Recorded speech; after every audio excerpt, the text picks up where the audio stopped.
আৰু ভাগৱতত সেইকাৰণে য'তেই সুযোগ পাইছে তাতেই ঈশ্বৰৰ ৰূপটো বহুত ৰূপ পাব আপোনালোকে চাবচোন ভাগৱত শেষ হোৱালৈকে কিমান ভগৱানৰ ৰূপ ক'ব চাবচোন য'তেই সুযোগ পালে আজি দেৱহতী আইক ভক্তি জ্ঞানৰ কথা ক'বলৈ গৈ আকৌ স্বৰূপ জ্ঞানৰ কথা ক'বলৈ গৈ ভগৱন্তৰ ৰূপটো বৰ্ণনা কৰি দিছে কৈছে যে ভিতৰ অনুগ্ৰহে ব্যাপ্ত চিত্ত হৃদি পদ্মে আছা প্ৰতিনিত ভগৱন্তৰ হৃদয় পদ্মত ভকতক সদায় ৰাখিছে আমি ভগৱন্তক বিচাৰি ঘূৰি ফুৰিব নালাগে ভগৱন্তই আপোনাৰ মোক যদি আমি ভগৱন্তৰ ভাল লগা ভগৱন্তৰ ভাল পোৱা কৰ্মখিনি কৰোঁ তেন্তে ভগৱন্তই আপোনাক মোক ভগৱন্তৰ হৃদি পদ্মত বহুৱাই থৈ আমি যেনেকৈ চিন্তা কৰোঁ তেওঁলোকেও চিন্তা কৰে সেইকাৰণে আমি যেতিয়া শ্ৰীকৃষ্ণায় নম বুলি কওঁ মূৰটো ধুৱাই দিব লাগে যেনেকৈ এজন মানুহক আমি গুড মৰ্ণিং ক'লে সিজনে গুড মৰ্ণিং কয় বা কৃষ্ণ বুলি ক'লে যেনে ইজন বাপে কৃষ্ণ বুলি কয় তেন্তে ভগৱন্তবোৰ সমস্ত জগতৰ অন্তৰ্যামী তেওঁক যেতিয়া শ্ৰীকৃষ্ণায় নমো নম বুলি কওঁ তেতিয়া ভগৱন্তই আপোনাক মূৰ ধুৱায় সেইকাৰণে শ্ৰীকৃষ্ণায় নমো নম বুলি ক'লে মূৰটো কেতিয়াও দাঙি নথব এবাৰ মূৰটো ধুৱাই দিব অৰ্থাৎ ভগৱন্তই আপোনাক মূৰ ধুৱাইছে আপুনি নেদেখে কেলৈ নেদেখোঁ আমাৰ মল্লমতী চক্ষু আমাৰ লেতেৰা আৱৰ্জনা কৰ্পট কুটচুট ভৰি থকাৰ কাৰণে আমি প্ৰকৃতাৰ্থত ভগৱন্তক দেখা নাপাওঁ গতিকে ভগৱন্তক যেতিয়া শ্ৰীকৃষ্ণায় বাসুদেৱায় বুলি কওঁ তেতিয়া আপুনি মূৰটো লাহেকৈ নমন কৰি দিব আৰু ভগৱন্তই আপোনাক প্ৰণাম কৰি আছে তেওঁ অন্তৰ্যামী তেওঁ জানে তেওঁ বিনিময় দিব জানে আপুনি মই নাজানো কিন্তু ভগৱন্ত পুৰুষে বিনিময় দিব জানে সেইটোকে কৈছে হৃদি পদ্মে আছা প্ৰতিনিত হেন ঈশ্বৰক চিন্তিবেক সৰ্বক্ষণ সেইজন ঈশ্বৰক কৃষ্ণ হৰি এতিয়া এই যে ৰূপটো ধাৰণ কৰি মাতৃ দেৱহতী কৈ আছে মাতৃ দেৱহতীক কোৱাৰ লগে লগে আপোনাৰ মোকো কৈছে ভাগৱতে যে ভগৱন্তৰ ৰূপটো হৃদয়ত ধাৰণ কৰি কি বুলি কৈছে হেন ঈশ্বৰক চিন্তিবেক সৰ্বক্ষণ অকল ৰাতিপুৱা কৰিলে গধূলি কৰিলে কেতিয়াবা ইফালে সিফালে গ'লোঁ গুৰু সেয়া নহ'লেই গতিকে আপুনি যেতিয়াই সুযোগ পাইছে যেতিয়াই সুবিধা পাইছে ঈশ্বৰৰ ৰূপটো মনলৈ আনি থাকক সৰ্বদা আনোতে আনোতে আনোতে আনোতে আনোতে আনোতে আমি যেনেকৈ দিনত ভাবি থকা কথাবিলাক ৰাতি সপোন দেখোঁ ঠিক তেনেকৈ যেতিয়া আপুনি ঈশ্বৰৰ ৰূপটো হৃদয়ত ভাবি থাকিব দেখিব যে আপোনাৰ চকুৰ আগত ভগৱন্তবোৰ জলজত পটপটকৈ বিৰাজ হৈ আছে হনু বহি খুটি থাকা হৰি হনু বেহাৱন্ত লীলা কৰি হেনয় ভাৱনা কৰিবেক আৱে মনে সমস্তে চিন্তিয়া এহিনয় পাছে একো একো অংগছয় চিন্তিবেহি দিত কৰিয়া মন নিশ্চল কি ক'লে সমস্তে চিন্তিয়া এহি নয় শুভে তাত সমস্তে চিন্তিয়া এহি নয় পাছে একো একো অংগছয় এটা এটা অংগকে চিন্তি কৰি থাকিব লাগে আমি এতিয়া যিমানখিনি অংগৰ কথা ক'লোঁ আপোনালোকে যদি ভাবি যায় এটা এটা অংগকে গোটেইখিনি একেলগতে গোটেই ভগৱানক আপুনি একেলগতে দেখিব নালাগে পদৰ পৰা আপুনি এটা এটা এটা এটা অংগ আপুনি চিন্তা কৰি যাওক চিন্তিবে হৃদিত কৰিয়া মন নিশ্চল নিশ্চল মানে মনটো চঞ্চল হ'ব নালাগে নিশ্চলভাৱে সিফালে মুকৈ ইফালে মুকৈ সিফালে মুকৈ আমি যেতিয়া ধ্যানস্থ হ'বৰ সময়ত আপোনালোকে গাত যদি কিবা এটা কামুৰিও আছে সেইটোলৈও গুৰুত্ব দিব নালাগে ইমান অস্থিৰ একদম স্থিৰকৈ বহিব লাগিব আসন গ্ৰহণ কৰিব লাগিব আসনত আপোনালোকে স্থিৰ কঁকাল পোনাব লাগিব ভগৱন্তক নমন কৰিব লাগিব হৃদয় পদ্মত এই হাতযোৰ এনেকুৱা কৰিব লাগিব আৰু আমি আগৰ পাঠত কৈ আহিছিলোঁ যে দৃষ্টি নাকৰ আগলৈ আনিব লাগিব আপোনাৰ দৃষ্টি নাকৰ আগলৈ আনি অচলতলভাৱে নিশ্চল মন কৰি আপুনি ভগৱন্তৰ প্ৰত্যেকটো অংগ চিন্তিব লাগিব সেইকাৰণে মই কৈছিলোঁ আপোনাৰ হ'ব যে ওম নমো ভগৱতে বাসুদেৱায় এই 12টা মন্ত্ৰ অৰ্থাৎ এটাই মন্ত্ৰ দ্বাদক্ষৰ এটা মন্ত্ৰ মহামন্ত্ৰ আকৌ জগতৰ শ্ৰেষ্ঠ মন্ত্ৰ এইটো 12 বাৰ উচ্চাৰণ কৰোঁতে আপোনালোকে পদৰ পৰা মস্তলৈকে চিন্তা কৰিবলৈ সময়খিনি পাব এবাৰতে যদি ওম নমো ভগৱতে বাসুদেৱায় বুলি কৈ থওঁ তেতিয়াহ'লে আপুনি ইমান ভগৱন্তৰ 32 অলংকাৰ আছে কেনেকৈ চিন্তা কৰিব গতিকে আমাক অকণমান আমি সময় ল'লোঁ আৰু সেই সময়কণত পৃথিৱীৰ বিষয়ৰ সমস্ত কথা পাহৰি ভগৱন্তৰ পদৰ পৰা আৰম্ভ কৰি মস্তকলৈকে আপোনালোকে প্ৰত্যেকটো অংগ চিন্তিব মনে নিশ্চলভাৱে কলৈকো নকৰিব, কলৈকো নাচাব, কোন আহিছে, কোন গৈছে, কোন বহিছে। আমাৰ এই ব্যৱস্থাটো আজি পাৰে এৰক। আইসকল মই চৰণত ধৰি সেৱা কৰিছোঁ, এই ব্যৱস্থাটো এৰক আৰু আনকো এৰিবলৈ আপোনালোকে সেৱা ধৰক। কোন কেনেকৈ বহিছে, কোন কেনেকৈ যাব, কোন আপুনি চকু দিয়াৰ কোনো প্ৰয়োজন নাই। তাৰমানে আপোনাৰ জৰিয়তে আনৰ ডিষ্টাৰ্ব হৈছে। ইয়াত সকলো জনালোকে আছে, কাকো কোনো ৰাস্তা দেখুৱাব নালাগে, নিজৰ ৰাস্তাটোহে উলিয়াই ল'ব লাগে কৃষ্ণ। গতিকে আমাক কৈছে কি চৰণ পংকজ তাপহাৰী শুভে তাত চিহ্ন শাৰী শাৰী। আমি সৰ্বপ্ৰথমে এটা শ্লোক গাইছিলোঁ। কি গাইছিলোঁ? সচ্চিদানন্দৰূপায় বিশ্বত পৈত্ৰাদি হেতবে ত্ৰাপত্ৰয়ো বিনাশায় চ শ্ৰীকৃষ্ণায় বয়ম নমঃ। তাৰমানে সৎ চিত আনন্দ, সৎ মানে সত্য,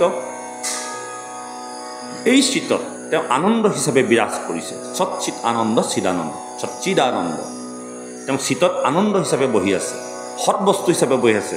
সৎ চিত আনন্দ ৰূপায়, তেওঁ ভগৱন্তৰ ৰূপটো কি? আনন্দ।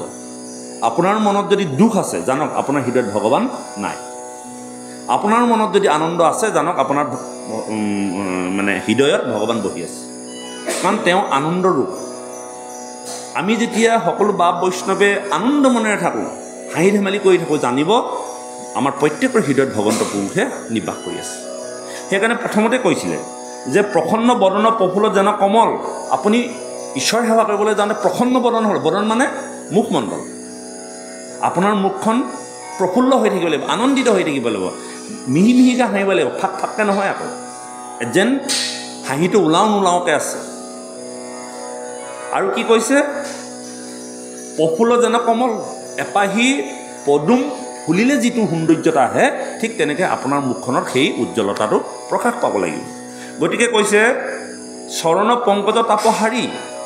তাপহাৰী মানে এই আমি গোৱা শ্লোকটোত আছে ত্ৰাপত্ৰয়ো বিনাশায় শ্ৰীকৃষ্ণায় বয়ম নমঃ।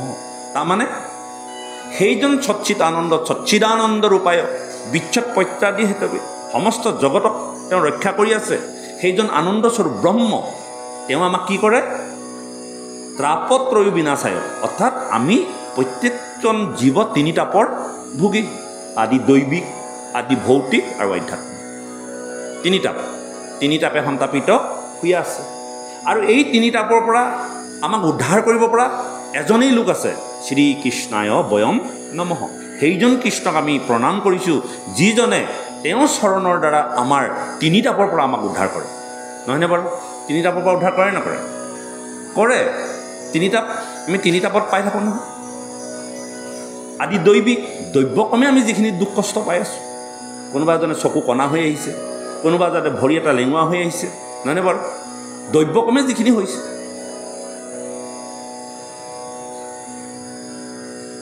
গাজনি ঢেৰেকনি মাৰিলে, প্ৰবল ভূমিকম্প আহিলে, বতাহ ধুমুহা আহিলে, লাইটৰ খুঁটাটো পৰি মৰিলে, এইবিলাক আদি দৈবিক, দৈব্যক্ৰমে হ'ল। তাত আপুনি কৰা নাছিল সেইটো কাম, সেইটো দৈব্যক্ৰমে সংঘটিত হ'ল, আদি দৈবিক। তাৰ পৰা আমি তাপ পাওঁ। কত লোকে আজি পাই আছে, গাড়ী এখন চলাই গৈছে, এক্সিডেণ্ট হৈ মৰিলে, আদি দৈবিক, তেওঁ দৈব্যক্ৰমে হৈছে এইবিলাক। নহয়নে বাৰু কথাটো? আদি দৈবিক, ইয়াৰ পৰা আমি তাপ পাই থাকোঁ। তাৰপিছত কি আছে? আদি ভৌতিক। আদি ভৌতিক মানে জীৱই জীৱক কৰা অত্যাচাৰ, কোনোবাজনক মাৰ মাৰি পেলালে, তাৰ কাৰণে আমি তাপ পালোঁ। কুমজেলেকটোৱে আপোনাক কামুৰিলে, তাৰ পৰাও আপুনি মৃত্যুবৰণ হ'ল। সাপটোৱে আপোনাক কামুৰিলে, এইবোৰ ভৌতিক জীৱবিলাকে জীৱৰ ওপৰত কৰা অত্যাচাৰ, তাৰ পৰা আমি তাপ পাওঁ। মহটোৱে কামুৰিছে, আমি তাপ নাই পোৱা নেকি? আঁঠুৱাটো তৰোঁ, মহৰ পৰা পৰিত্ৰাণ পাবৰ পৰা কি কি ব্যৱস্থা নকৰোঁ? সৰ্পৰ পৰা আমি পৰিত্ৰাণ পাবৰ কাৰণে কি কি কৰোঁ? বাঘ ভালুকৰ পৰা ৰক্ষা পাবৰ কাৰণে কি কি কৰোঁ? এইবিলাক আদি ভৌতিক তাপ, এইবিলাকৰ পৰা আমি যন্ত্ৰণা পাই থাকোঁ। ৩ নম্বৰটো কি? আধ্যাত্মিক তাপ বা মানসিক তাপ। আমি মানসিক তাপ পাওঁ। কোনোবাজনক কিবা এটা কোৱাৰ লগে লগে মনত কিমান আঘাত লাগি যায়, কাকো দেখুৱাব নোৱাৰোঁ এইবোৰ আধ্যাত্মিক তাপ কাকো ক'ব নোৱাৰে মানসিক তাপ আছে আমাৰ চিন্তা কৰি থাকোঁ কিবা এটা ভাবি আছিলোঁ নহ'ল ক'ৰবালৈ গৈছিলোঁ নহ'ল দুখ পাইছোঁ ল'ৰাই কিবা এটা কৰিছে আঘাত দিছে বোৱাৰীয়ে আঘাত দিছে নহয়নে বাৰু এনেকুৱাবিলাক মানসিক তাপবিলাক আধ্যাত্মিক এই তিনি তাপত আমি প্ৰত্যেকটো জীৱ সন্তাপিত হৈ আছোঁ এই তিনি তাপত আৰু তাপ নাই আৰু এই তিনি তাপ হৰণ কৰোঁতা কোন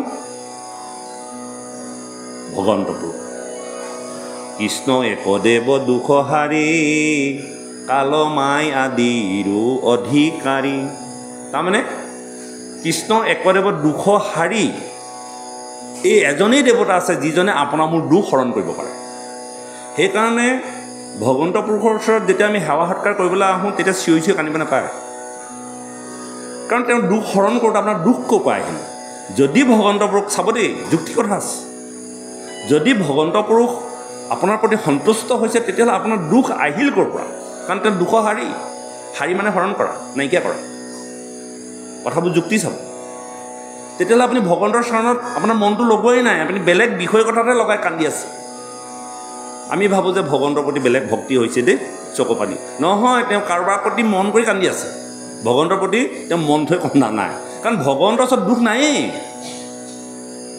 ভগৱন্তৰ ওচৰত গ'লে আনন্দ কেৱল আনন্দ সেইকাৰণে কৈছে সচ্চিদানন্দ কিষ হেন শব্দ এইটো পৃথিৱী বাচক ভৰিলে ন আনন্দটো প্ৰৱৰ্তনে নটা আনন্দ আছে কৃষ্ণ স্বৰূপানন্দ হৃদয়ানন্দ নিত্যানন্দ পৰমানন্দ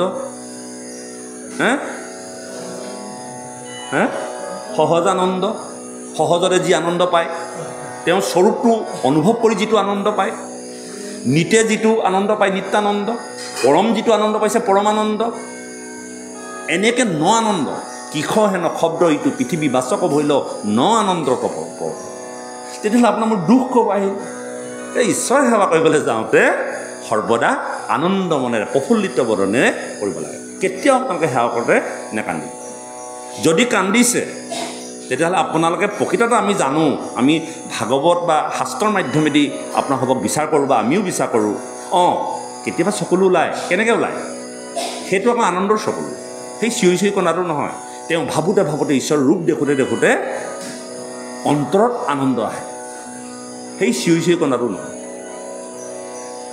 গতিকে আমাৰ কেতিয়াবা সেই মৃত সকামত সেৱকীসকলে চিঞৰি চিঞৰি কান্দিলে সকলোৱে যে মনা কৰে আচলতে মনা কৰা সকলেও নাজানে লোকসকলে দেখাক দেখি কয় কিন্তু প্ৰকৃততে আনন্দ ঈশ্বৰৰ ওচৰলৈ যাওঁতে আনন্দপূৰ্ণ হৈ যাব যদি আপুনি আপোনাৰ ভগৱন্তে আপোনাৰ হৃদয়ত নিবাস কৰিছে যদি আপুনি ভগৱন্তৰ নামেৰে যদি ৰঞ্জিত হৈছে তেতিয়াহ'লে আপোনাৰ আনন্দই আনন্দ কেনেকৈ আনন্দ হ'ব আপুনি জানে বিষয়খনৰ কথা যে এইবিলাক যিবিলাক হৈ আছে প্ৰকৃততে এইবিলাক খন্তেকীয়া আমি নজনাৰ কাৰণে সত্য কথাটো আমি উপলব্ধি কৰিব নোৱাৰাৰ কাৰণে আজি আমি বিষয়ৰ কথাখিনিকে দুখ বুলি ভাবোঁ যে সত্য কি এই জগতৰ সত্য সেইটোৱে কেৱল প্ৰভু হৰিহে কেৱলে সঁচা মাত্ৰ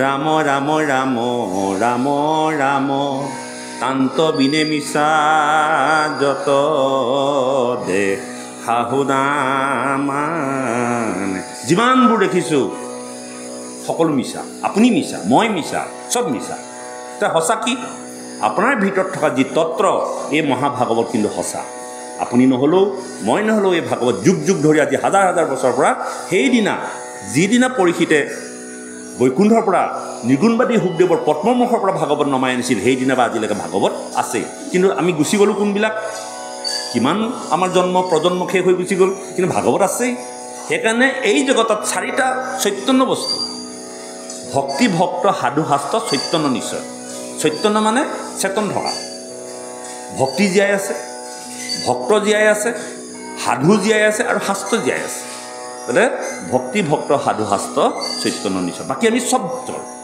আমি নাথাকোঁ গুচি যাম সেইটোকে কৈছে হৰিহে কেৱলে সঁচা মাত্ৰ ৰাম ৰাম ৰাম ৰাম তান্ত বিনে মিছা যত দেখা শুনা মাতে আপুনি যিমান আপোনাৰ চকুৰ আগত দেখিছে সকলো মিছা এই নামঘৰ এদিন শেষ হৈ যাব গুচি যাব হয়তো এইডোখৰত নাথাকিব পাৰে গাঁও ডাঙৰ হ'ব হয়তো ভাল জেগালৈ স্থানান্তৰিত কৰিব পাৰে কিন্তু থাকিব কি ভাগৱত কিন্তু থাকিব আসনখন থাকিব তাত গুৰু আসনত ভাগৱতেই পাতিব নামঘৰটো এইটো নমতে ডাঙৰ বেলেগ বনাই পেলাব পাৰে আপুনি হয়তো এইটো নেদেখিবও পাৰে যে এনেকুৱা নামঘৰত নাথাকিব পাৰে এইবিলাক অস্থায়ী কিন্তু স্থায়ী কি মহাভাৱ থাকিব তাংক আৰ কৰি যিটো জনে ৰাম ৰাম ৰাম ৰাম দুৰাচাৰ মন মৰহ কেন অজ্ঞান তাংক যিটো আৰ তাংক যিটো মিছা আৰ কৰি ৰাম ৰাম ৰাম ৰাম ৰাম দুৰাচাৰ মন মৰহ কেন অজ্ঞান আমাৰ দুৰাচাৰ মন অজ্ঞান আন্ধাৰত পৰি থকাৰ কাৰণে সঁচা বস্তুটোকে মিছা বুলি দেখোঁ মিছাটোকে সঁচা বুলি দেখোঁ ভাগৱতৰ প্ৰতি আমাৰ সঁচা বস্তুটোৰ প্ৰতি গুৰুত্ব নাই মিছা বস্তুবিলাকৰ ওপৰত গুৰুত্ব আমাৰ বেছি বোলে আজি দেৱহূতি কপিল প্ৰভুৱে এই কথাখিনি শিকাইছে যে জ্ঞান কি বস্তু স্বৰূপ কি সত্য কি বস্তু সত্য হ'ল ভগৱান জ্ঞান হ'ল ভগৱান আৰু জ্ঞানত যিজনে ভগৱন্তক জানিলে যিজনে মানে ঈশ্বৰক চিনি পালে সেইজনেই হ'ল পৰম জ্ঞানী ক'ব এইবিলাক বৰ ধুনীয়াকৈ ক'ব কথাবিলাক কৃষ্ণ তাৰপাছত কি কৈছে চৰণ পংকজ তাপহাৰী শুভে তাত চিহ্ন হাৰি হাৰি ধ্বজ ব্ৰজ জব অংকুশ আৰু কমল ভগৱন্তৰ চৰণত পঞ্চটা চিন আছে পঞ্চচিহ্ন সেৱা বুলি কোৱা হয় ধ্বজ ব্ৰজ পংকজ অংকুশ জব ই প্ৰকৃতাৰ্থত পৰমাৰ্থী বস্তু ইয়াৰ যি নাম গুৰুসকলে দিয়া হৈছে ইয়াৰ অৰ্থ ভাঙিব লাগিব আৰু এইবিলাক অৰ্থ বাহুল্য কৰি দিয়া নাযায় চৰণৰ সেৱাক পাইলে কিছু নাবাঞ্চন যিজন ভকতে এই চৰণ সেৱাভাগ গ্ৰহণ কৰিছে তেওঁ আৰু পাবলৈ নাই আৰু ৩৩ কোটি দেৱতা কৃষ্ণৰ বাহুৰৰ আশ্ৰয় ভকতৰ পাদপদ্ম মাত্ৰ ভকতে কেৱল ভগৱন্তৰ পদ সেৱা কৰে আৰু বেলেগ কথা একো নাভাবে একো ভাবিবলগীয়া নাই কেৱল পদ কেলে পদ সেৱা কৰে তলুক কপা কমিলা চৰণৰ গতি তজু পাদুতকী গংগা ভৈলা উতপতি ভগৱন্তৰ চৰণত কি আছে গংগা আছে সৰ্বদা ভগৱন্তৰ চৰণত গংগা বিৰাজ হৈ আছে কি গংগা বিৰাজ হৈ আছে কি গংগা বিৰাজ হৈ আছে নাম গংগা সেই পঞ্চচিহ্নত পঞ্চনামৰ তত্ত্ব উপলব্ধি কৰি আপুনি যদি সেৱাভাগ কৰিব পাৰে তেন্তে আপুনি জীৱন্তে মুক্ত আমি গাওঁ নামে পৰমধন চিনিলে হে পাই নাম পৰমধন চিনিলেহে পায় চিন্তা কৰিব লাগিব আৰু এই চিন্তা কৰিবলৈ যাওঁতে আপুনি নাম কেতিয়াও আপোনাৰ মুখেদি গাব নোৱাৰে গুৰুমুখে নাম গাব লাগিব এতিয়া সেই গুৰু চিনি পাব লাগিব নিজৰ গুৰু চিনিলে জীৱই মুক্তি পায় নিজৰ গুৰু নিচিনিলে যান্তনা ভুঞ্জায় এতিয়া নিজ গুৰুক চিনি পাব লাগিব তিনি গতি নাময়াছে তিনি থানে বহিয়া তিনি গতি নাময়াছে তিনি থানে বহিয়া গুৰুমুখে নাম লোৱা বিচাৰ আগতো আছিলে কি নাম পৰমধন চিনিলেহে পায় জীৱ আত্মা পৰমাত্মা নিজৰ নাম গায় নহয়নে বাৰু তাৰপিছত আছে কি তিনি নামৰ কথা ক'লে তাৰপিছত ক'লে পঞ্চগতি নাময়াছে চৌপাশে বৰি পঞ্চগতি নাময়াছে চৌপাশে বৰি তাৰ মাজে বহি আছে পূৰ্ণানন্দ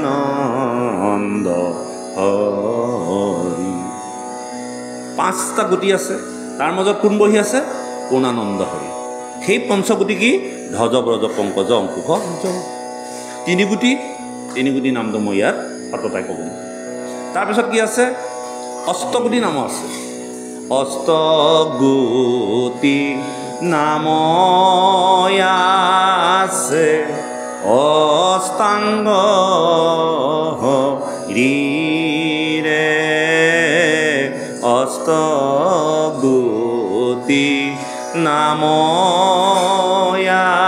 আছে অষ্টাংগ হৰিৰে। অজপাই জপি আছে নিজ নাম গাই। অজপাই জপি আছে, তাৰমানে কোনোদিন ক্ষতি নাই। আমি অজপা জপ কৰিব লাগিব। মন গ'লে গুৰুগৃহলৈ গ'লোঁ, মন গ'লে নাম গ'লোঁ, মন নগ'লে কিমান দিন নাগালোঁ ঠিকনা নাই। অজপা জপিব লাগিব, জপিয়ে থাকিব লাগিব নাম। আপোনাৰ কণ্ঠলগ্ন বস্তু সাক্ষাৎ, অৰ্থাৎ আপোনাৰ কণ্ঠত কেৱল ৰাম নাম বাজিয়ে থাকিব লাগিব, বাজিয়ে থাকিব লাগিব। ৰাতিপুৱা শুই উঠাৰ পৰা পুনৰ শোৱালৈকে আপুনি মনত ৰাখিব। কাইলৈৰ পৰা আপোনালোকে এটা লিখি যাবচোন, পাৰিলে কাগজ এখন ল'ব, কিমান বাৰ ৰাতিপুৱা পৰা গধূলিলৈকে ৰাম নাম মুখত উচ্চাৰণ হ'ব। চাবচোন, আপোনালোকে এনেই হিচাপ এটা কৰিবচোন। আপোনালোকক মই আগতেও এদিন কৈছিলোঁ, এসপ্তাহমানৰ হিচাপ এটা কৰিবচোন, লিখি যাবচোন কি কি কাম কৰিলে। ৰাতিপুৱা শুই উঠি কি কৰিলে, চব লিখি যাবচোন। 90% আপোনালোকে বিষয়ৰ কথা লিখিব। 90%, 90%, 90% নহয়, 95 বুলি কওঁ। লিখি লওক, তেতিয়া গম পাব। কিন্তু সাধক পুৰুষসকলে ৰাতিপুৱা পৰা গধূলিলৈকে জীৱনত অকল সাধনাই কৰি আছে। আপোনালোকে দেখা নাই, দেখিলে গম পাব। তেওঁলোকৰ জীৱনশৈলী আপোনালোকে লগত থাকিলে গম পাব। কৃপালু শংকৰ গুৰুজনাৰ লগত আটা পুৰুষসকল লগত আছিলে কাৰণে গুৰুজনাক বা মাধৱ মহাপুৰুষক দেখিছিল।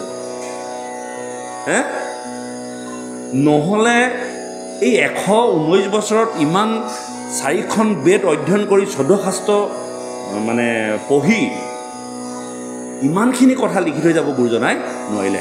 কেৱল জীৱনত তেওঁলোকে যিদিনাখনি বা জন্মগ্ৰহণ কৰিলে, কেৱল তেওঁলোকে ধাৰাবাহিকভাৱে অকল জগতৰ কল্যাণৰ কাৰণেই কাম কৰি থাকিব। সেইকাৰণে গুৰু বুলি আজি প্ৰখ্যাত হ'ল।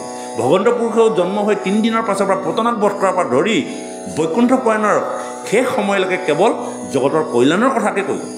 আৰু আপুনি মই খাওঁতে শুওঁতে বওঁতে বিষয় কথা পাতোঁতে জীৱনটো বৰবাদ বনাই দিওঁ। নহয়নে বাৰু? দুখ লাগে, বেয়াও লাগে, কিন্তু উপায় নাই। ইয়াৰ পৰা ওলোৱাৰ লগে লগে আকৌ সেই বিষয়খনে টান মাৰি লৈ যায়। ৰৈ আছে গেটৰ মুখত। তালৈ গ'লে মই তালৈ যাব নোৱাৰোঁ, কাৰণ ইয়ালৈ আহিব নোৱাৰে। কলি ইয়াত প্ৰৱেশ কৰিব নোৱাৰে। সেইকাৰণে সকলো ইমান মন ভাল লগাকৈ বহি আছে। আৰু ওলাই যোৱালৈ কলি ৰৈ আছে, গৈ আহিলি বৈ। তাৰপিছত লগে লগে আৰু আপুনি চাবচোন, কেতিয়াবা পাতি যায়নে ৰাস্তাত ভাগৱতৰ কথা, যে আজি এনেকুৱা হৈছে তেনেকুৱা হৈছে। আপোনালোকে মই ভাবোঁ, মই মনতে ভাবোঁ যে আইসকলে বাপসকলে যাওঁতে বা আজি ভাগৱতৰ এইখিনি ভাল লাগিলে বা এইখিনি এনেকুৱা, এইটো ভাগৱতক কি পাতিছিলে আপোনালোকে পাতি যায়নে কেতিয়াবা? নাই, এজনে পাতিলে নহ'ব। যে কি নহওক, ভাল কথা যদি পাতিছে, ভাল কথা। গতিকে আমি সৰ্বদা সেইটোকে কৈছে কণ্ঠলগ্ন বস্তু সাক্ষাৎ। আপুনি কিমানবাৰ নাম জপ কৰিছে? অজপাই জপি আছে নিজ নামক গায়। নামেহে নামক ভজে, নিজ নাম পায়। কহেয় পুৰুষোত্তম শংকৰহে গায়। আপুনি ভগৱন্তক ভজিবৰ কাৰণে আপুনি যিবোৰ প্ৰসাদ দিছে সেইবোৰ নহয়, নামে ভজিব লাগিব, নামেৰে ভজিব লাগিব। গতিকে সেই নামে ভজিবলৈ যাওঁতে কি কৰিছে? আপুনি ভাবুক হ'ব লাগিব, ভাবিনী হ'ব লাগিব। আইসকল ভাবিনী হ'ব লাগিব, ভাবিবলৈ শিকিব লাগিব। আজি আই দেৱহতীয়ে ভাবিছে কথাবিলাক, যে মোৰ 9গৰাকী কন্যা দিয়াৰ পাছত এজন পুত্ৰ সন্তান পালোঁ। মোৰ ইতিমধ্যে স্বামী বনলৈ গুচি গ'ল। মই কি পালোঁ? জীৱনৰ সীমাটো দেখি পালোঁ। কেনেকৈ দেখি পালে? তেওঁ কাষত ভগৱন্তৰ অৱতাৰ হিচাপে তেওঁ পুত্ৰক পালে। আৰু পুত্ৰক পাই তেওঁ কি কৰিলে? যশোদাই কি কৰিলে? যশোদাই কেৱল পুত্ৰ কৈ হাঁহ পুত্ৰ কৈ তেওঁ ভগৱন্তৰ সেই শিশুলীলাতেই আনন্দ হৈ থাকিলে। কিন্তু আজি আই দেৱহতীয়ে কি কৰিলে? তেওঁ জীৱনৰ গতি বিচাৰিলে। যশোদাই কিন্তু গতি নিবিচাৰে। যশোদাৰ গতি নাই। আপুনি ভাগৱতত যশোদাৰ কিমান কথা আছে? একো নাই, নাই। কিন্তু আজি দেৱহতী আই কি কৰিলে? 2গৰাকী মাতৃ এগৰাকী মাতৃয়ে ভগৱন্তক পায়ো হেৰুৱালে আৰু এগৰাকী আয়ে ভগৱন্তক পাই সৎ কামত ব্যৱহাৰ কৰিলে। যিটো কথা আজি সমস্ত জগত তৰি গ'ল, আই দেৱহতী তৰি গ'ল, যি কাৰণে আজি গোটেই জগতৰ কাৰণে ভক্তি যুগ, ইয়াৰ পিছত ভক্তি যুগ আছে, খুব পৰমাৰ্থী যুগ আছে ভক্তি যুগ, আৰু ভক্তি যুগ সাংখ্য যুগ, যুগমানিকৰ পেৰা খোলাই দিলে, নহয়নে বাৰু? গতিকে আমি প্ৰত্যেকজন লোকে ভাবিব লাগিব কথাবিলাক, ভাবোঁ আইসকলে ভাবিব লাগিব। সেইকাৰণে কৃপালু মাধৱ মহাপুৰুষে নামঘোষা আৰম্ভ কৰি একেবাৰে শেষত মহাতত্বৰে নামঘোষা সামৰণি মাৰিছে। কি মাৰিছে? এই ভাবক ভাই ভজ ভগৱন্ত ভক্তিভাৱে। ভাবিব লাগিব, এনেই চিঞৰি থাকিলে নহ'ব। ভগৱন্ত ভজিয়া পৰম গতি পাৱে ভাবক ভাই ভজ ভগৱন্ত ভক্তি ভাৱে। ভগৱন্ত ভকতক সমনে নধাৱে এই ভাবক ভাই ভজ ভগৱন্ত ভক্তি ভাৱে।